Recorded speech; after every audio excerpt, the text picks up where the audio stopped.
வாழ்க்கையில எல்லாமே சந்தோஷமா இருந்தா என்ன அதாவது வாழ்க்கையே கிடையாது. அது கஷ்டங்க இருந்தா தானே வாழ்க்கை. இன்பத்தையே நினைச்சிட்டு போயிட்டு இருந்தா அது வாழ்க்கையே கிடையாது, கசந்துடும். துன்பங்க இருக்கோ இருந்துதான் ஆகணும்.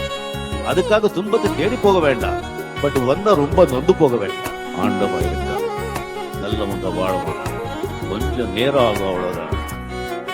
கரை வரும் நேரம் பார்த்து கப்பலில் காத்திருப்போம்.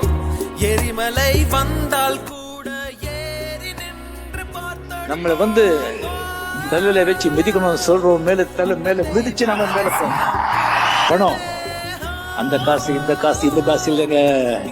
காசு அந்த சாமி இந்த சாமி, காசு சாமி தான்.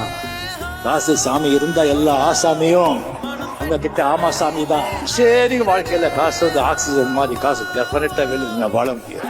கடவுளை கண்டால்